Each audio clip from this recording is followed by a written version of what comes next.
Dear students, तो बात करनी है rest of the 15 questions of chemical energetics test. जैसा कि मैं स्टार्ट कर रहा हूं, the value of heat generated when 35.6 grams HCl and 40 grams NaOH। फट से क्लिक करो, ये HCl का 1 मोल बनता है, ये NaOH का 1 मोल बनता है। जब भी 1 मोल ऑफ स्ट्रॉन्ग एसिड और स्ट्रॉन्ग बेस रिएक्ट करते हैं तो उसके रिजल्ट में जो हीट न्यूट्रलाइजेशन में प्रोड्यूस होती किलो जाउल के अंदर पूछी गई तो वो 57.4 समथिंग किलो जाउल होती है। तो देखें इसमें 57.4 के करीब कौन सी ऑप्शन बन रही है, तो ऑफ कोर्स आपका आंसर बनेगा चार्ली। ग्रेटर देन 57 नहीं होगी, 76 या 108 वाला भी कोई चक्कर नहीं है। तो सीधा सीधा जो हीट ऑफ न्यूट्रलाइजेशन की वैल्यू वही पूछी गई, आपको कंफ्यूज हरगिज नहीं होना। A process which is endothermic as well as spontaneous, heat absorb भी कर रहा हो, खुद बहुत भी हो रहा हो, ज्यादातर एंडो नॉन स्पॉन्टेनियस होते हैं, ये एक्सेप्शन है। तो यहीं पे क्लिक हो जाएगा। सर लेक्चर में ही आपने बता दिया कि इवेपोरेशन एक एक्सेप्शन है, कि एंडो है और साथ में स्पॉन्टेनियस भी हर टेम्परेचर पर हो रहा है। बाकी कंबस्शन आपको पता है कि एक्सो है spontaneous, electrolysis endo and non spontaneous, flow of heat from cold body भी डेफिनेटली एक नॉन स्पॉन्टेनियस है। Alpha. Bomb calorimeter fails to find out the enthalpy of the formation of, अब आपको पता है इम्पॉसिबल रिएक्शंस, कोटिंग जिनके surface पे oxide layer बन जाती है, ऐसे रिएक्शंस की एंथैल्पी हम लोग बॉम्ब से नहीं बल्कि हेसिस से पूछते हैं। तो आपकी बुक की लाइन है, बुक के अंदर लिखा हुआ है कि बेरिलियम ऑक्साइड का रिएक्शन कंप्लीट नहीं होता, बल्कि बेरिलियम मेटल की सरफेस पर कोटिंग बन जाती है ऑक्साइड की, जिसकी वजह से फर्दर रिएक्शन स्टॉप हो जाता है। तो ऐसे रिएक्शंस जो इनकम्प्लीट होते हैं उनकी एंथैल्पी को फाइंड आउट करने के लिए ऑफ कोर्स यूज किया जाएगा एंथैल्पी ऑफ फॉर्मेशन के लिए हेसिस लॉ यूज किया जाएगा। ठीक है, बॉम्ब कैलोरीमीटर फेल हो जाता है। इस तरह एल्यूमिना वगैरह हो गए, बेरिलियम ऑक्साइड वगैरह हो गए, इनके रिएक्शंस इनकम्प्लीट रह जाते हैं। If standard enthalpy of combustion of glucose is 28,040 kilojoule per mole, the enthalpy of combustion of 60 grams of glucose क्या होगी? ओके, देखो जरा रेशियो बनाओ, हीट रेशियो मोल्स, बड़ा आसान सा सवाल है। 1 मोल पर मोल लिखा हुआ है, तो 1 मोल के लिए हीट है 2840। 60 ग्राम्स के मोल निकालते हैं, 60 ओवर 180 करें। आप कहेंगे सर जी सीधा सीधा हिसाब है, 1/3 मोल्स बन रहे हैं, तो फिर 1/3 मोल्स के लिए कितनी होगी एक्स? आप कहेंगे सर जी मसला ही हल हो गया। एक्स फाइंड आउट करना हो, अगर इसके 180 ग्राम को आप 60 ग्राम में लेकर के जा रहे हो, 3 से डिवाइड कर रहे हो, तो डेफिनेटली हीट को भी 3 से डिवाइड करना पड़ेगा। तो ये देखिए आपके सामने इस वक्त मौजूद है 2840 मल्टीप्लाई हो अगर 1/3 के साथ, तो ये डिवाइड होकर के ऑफ कोर्स आपके पास आंसर चार्ली बनेगा। बड़ा आसान सा सवाल है, ये नेगेटिव साइन इधर का इधर ऑफ कोर्स आएगा। समझिए बात को, तो 3 से डिवाइड हो जाएगी, यानी कि पॉइंट्स जो है वो ये कितने मोल्स बनते हैं 1/3, ऑफ कोर्स 1/3 बनते हैं 0.33 मोल्स, उसके लिए हीट होगी। Heat of reaction at constant pressure is given by, heat of reaction delta H की बात कर रहे हैं। ये हमेशा डिफरेंस होता है प्रोडक्ट्स और रिएक्टेंट्स की हीट का, जो कि आप लोगों को शुरू में ही बता दिया गया था। तो प्रोडक्ट्स माइनस रिएक्टेंट्स हीट्स को हीट ऑफ रिएक्शन कहते हैं। बाकियों के अंदर देखो मैनिपुलेशन आपको नजर आ जाएगी। इंटरनल एनर्जी नहीं होती, हीट होती है। ठीक है, विच of the following is not state property, यानी कि जो स्टेट की प्रॉपर्टी नहीं है, यानी कि कहने का मतलब है नॉट अ स्टेट फंक्शन। जो स्टेट फंक्शन नहीं है, याद रखिएगा स्टेट की प्रॉपर्टी होता है स्टेट फंक्शन। स्टेट फंक्शन जो नहीं है, आप कहेंगे सर जी बड़ी तसल्ली से आपने हमारा कॉन्सेप्ट क्लियर किया था कि हीट एनर्जी और वर्क डन दोनों स्टेट फंक्शंस नहीं है, जस्ट फंडामेंटल वेज हैं एनर्जी ट्रांसफर करने के। नेक्स्ट क्वेश्चन की तरफ बढ़ रहा हूं। Which of the following correctly defines the enthalpy of formation of carbon monoxide? Carbon monoxide बनानी है, एलिमेंट्स उठाने पड़ेंगे स्टैंडर्ड स्टेट से, तो कार्बन सॉलिड होना चाहिए और ऑक्सीजन 1/2 O2 गैस होनी चाहिए। तो स्टैंडर्ड स्टेट से उठा करके बनाने का तरीका, ये इक्वेशन अगर कहीं पर दिख रही है उसको सिलेक्ट कर लो। तो ऑफ कोर्स आप कहेंगे सर अल्फा, सर बीटा क्यों नहीं हो सकता? ऑक्सीजन यहाँ पे अपनी स्टैंडर्ड स्टेट में नहीं है। सर चार्ली क्यों नहीं होगा? कार्बन डाइऑक्साइड का यहाँ पे कोई तुक नहीं बनता। Sir why not delta? उसमें कार्बन सॉलिड स्टेट में नहीं पड़ा हुआ, गैसियस स्टेट में पड़ा हुआ था। Carbon must be in its carbon must be in its standard state. Next question है, for the reaction Na goes to form Na plus electron, the value of enthalpy is, lecture में करवा चुका हूं, solid से पहले gaseous atoms बनेंगे, gaseous atom से फिर इलेक्ट्रॉन निकलेंगे। तो एक तो एटॉमाइजेशन और दूसरा आयोनाइजेशन, तो दो एनर्जीज होंगी जो यहाँ पे सम अप होंगी। तो हम लोग एटॉमाइजेशन और फर्स्ट आयोनाइजेशन को सेलेक्ट करेंगे, बाकी ऑप्शंस आप लोग जानते हो। Next, which of the following is always endothermic, ये भी मैंने क्लास में आप लोगों को आइडियाज दिया था इस तरह के क्वेश्चंस को।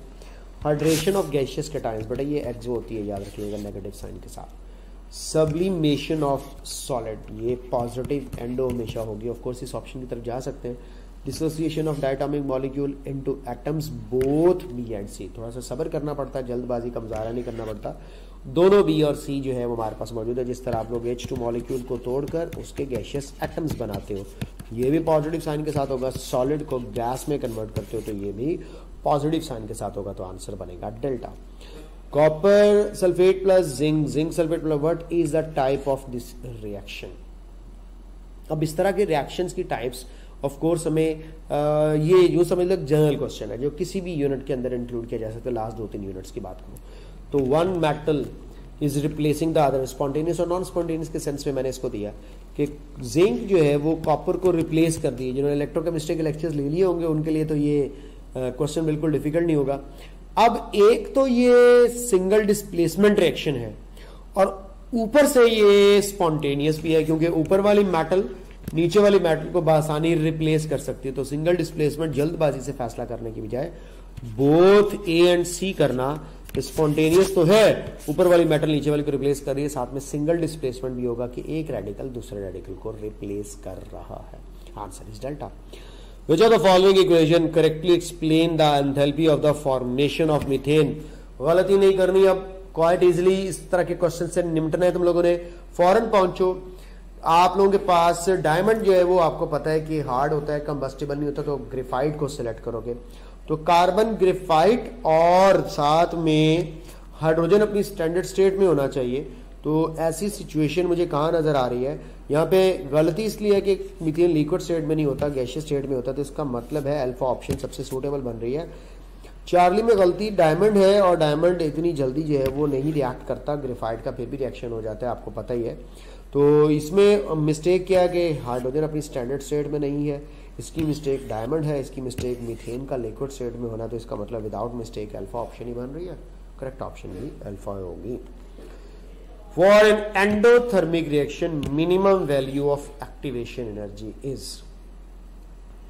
एक एंडोथर्मिक रिएक्शन के लिए minimum value of activation energy पूछी गई है। ये देखो, ये है रिएक्टेंट्स की हीट, ये है प्रोडक्ट्स की हीट और ये है जनाब जी एक्टिवेशन एनर्जी।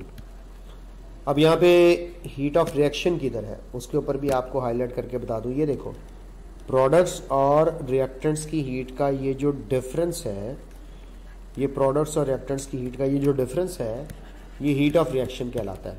अब उसने पूछा है कि एक्टिवेशन एनर्जी क्या होगी, ये डेल्टा। एंडोथर्मिक रिएक्शन में याद रख लीजिएगा, एंडोथर्मिक रिएक्शन में एक्टिवेशन एनर्जी डेल्टा एच से हमेशा ज्यादा होगी, क्योंकि मैक्सिमम एनर्जी तक जाना है। तो ये बात अब मैंने यहाँ पिक्चर के थ्रू या ग्राफ के थ्रू क्लियर कर दी कि इस रिएक्शन की एक्टिवेशन एनर्जी ग्रेटर देन होगी डेल्टा एच। तो ये ऐसा रिएक्शन कौन सा होगा, एंडो होगा। और एक्सो में क्या होगा, ऑफ कोर्स कम हो जाएगा, ऑपोजिट कर देना, तो डेफिनेटली मुझे कह देना चाहिए ग्रेटर देन डेल्टा एच, ये मोर देन डेल्टा एच, तो आंसर बनेगा बेटा। पूछने का अंदाज निराला कर दिया मैंने, इसी तरह के सिंपल से ट्रिकी से क्वेश्चन पेपर में आते हैं। विच of the following reaction is endothermic, जिसने हीट एब्सॉर्ब करनी है। हाइड्रोजन और ऑक्सीजन का मिलकर के वाटर बनाना, -285, सबको इसकी वैल्यू याद है। न्यूट्रलाइजेशन भी नेगेटिव है, ओके। ये कंबस्शन हो रही है अल्कोहल की, ये भी नेगेटिव। आप कहेंगे सर जी मेरे को सी है वैल्यू में पड़ी हुई है +180 किलोजूल पर मोल है, तो इसका मतलब है डेफिनेटली यहाँ पे एंडोथर्मिक एक ही चेंज है और वो डेल्टा ऑप्शन में पड़ी हुई है। 29, which of the following is an endothermic reaction. फिर वही question, conversion of graphite to diamond, dehydrogenation of ethane to ethene to ethane, या डिहाइड्रोजनेशन है इथेन टू इथीन जानी पड़ेगा, ठीक है। ये थोड़ी सी करेक्शन में कर देता हूँ। Decomposition of water, hydrogen to hydrogen में और ऑक्सीजन में। अब देखो फॉर्मेशन के वक्त ये एब्जॉर्ब होती है, सॉरी फॉर्मेशन के वक्त रिलीज होती है, और ब्रेकेज के वक्त क्या होगी, एब्जॉर्ब। तो वाटर को डिकम्पोज करना हो तो ये भी पॉजिटिव है, और अगर आप हाइड्रोजनेशन करते हैं तो एक्सो है, और डीहाइड्रोजनेशन क्या हो जाएगी, एंडो, यानी कि हाइड्रोजन का ऐड होना एक्सो है, वो आप लोगों ने पढ़ा होगा ऑर्गेनिक केमिस्ट्री के अंदर, -120 किलो जूल पर मोल। लेकिन डिहाइड्रोजनेशन करोगे तो एंडो हो जाएगी। इसका मतलब है कि बीटा भी एंडो है, चार्ली भी एंडो है, तो इसका मतलब है अल्फा ना भी पता है तो तानू को आंसर तो आ गया ना, डेल्टा ऑप्शन। बाकी आपको पता है ग्रेफाइट डायमंड में कन्वर्जन अभी थोड़ी देर पहले हम लोगों ने इसको सॉर्ट आउट भी किया है, +1.91 के साथ जो है वो आंसर आया था। तो उम्मीद है अब आप लोगों को समझ आ जानी चाहिए, क्वेश्चन मुश्किल नहीं है, नहीं है, नहीं है, मान लो मान लो मान लो। Last question, The standard enthalpy of the formation of CO2 is equal to, UHS के सिलेबस में आ चुका है ये question. Standard enthalpy of the formation का मतलब क्या है, carbon solid plus oxygen O2 gas मिलकर के कार्बन डाइऑक्साइड गैस बनाए। सर इसकी एंथैल्पी जीरो नहीं हो सकती, मुझे पता है सर ये -393 है। Standard enthalpy of combustion of carbon, हाँ सर हमने कंबस्शन के अंदर भी तो पढ़ी एग्जांपल, कार्बन कंबस्ट होकर तब भी इतनी हीट प्रोड्यूस करता है। Standard enthalpy of combustion of gaseous carbon, अब आपको पता है कि जब भी कार्बन को कंबस्ट किया जाएगा तो गैशियस स्टेट में तो नहीं होगा, डेफिनेटली हमारे पास स्टैंडर्ड स्टेट सॉलिड होती है। The sum of the standard enthalpy of carbon monoxide and carbon dioxide, बड़ा क्लोज क्लोज क्लोज क्लोज जो है वो ऑप्शंस के साथ ये मौजूद है। बहरहाल स्टैंडर्ड एंथैल्पी ऑफ कंबस्शन तो ऑटोमेटिकली सी बात है ये कहलाएगा sir why not this one. आपको पता है आप गलती करोगे, क्या मतलब, carbon solid plus oxygen gas मिलाकर जो कार्बन डाइऑक्साइड बनते हैं ये है -393, ठीक है। और इसमें अगर आप कार्बन मोनोऑक्साइड की फॉर्मेशन की भी शामिल कर ले जो कि -110 बनती, तो इन दोनों को सम करें तो ये -393 तो नहीं बनेगा, तो माइनस जो है वो 503 बन जाएगा। तो हमने -393 करवाना है, पहले पई जाएगी गल की गलती तुसी करनी है। तो इसलिए डेल्टा ऑप्शन नहीं हो सकती, तो गैशियस कार्बन नहीं कंबस्ट किया जाता, सॉलिड नहीं किया जाता, चार्ली भी निकल जाएगा, अल्फा भी निकल जाएगा, तब बचेगा कि बीटा ऑप्शन। समझ आया जी क्वेश्चन, बड़ा आसान सवाल सी। तो इस तरह से आप लोगों के ये 30 क्वेश्चंस मैंने आप लोगों के साथ डिस्कस कर दिए, उम्मीद है आप लोगों को समझ भी आई होगी अच्छे तरीके से। इस डिस्कशन से जो फायदा हुआ, इसी तरह बाकी डिस्कशन से भी आप लोगों को फायदा होगा, आप लोगों को पता चला कि आपका कौन सा राइट और कौन सा रॉन्ग है। इन डिस्कशंस में बताने वाले की पॉइंट्स, शॉर्टकट्स को याद रखें और उनको अप्लाई करें और अपना ख्याल भी रखिएगा, और इसी तरह मेहनत करते रहें। अल्लाह ताला आप लोगों को ढेर सारी कामयाबियां अता करे। गुड लक, खुदा हाफिज़।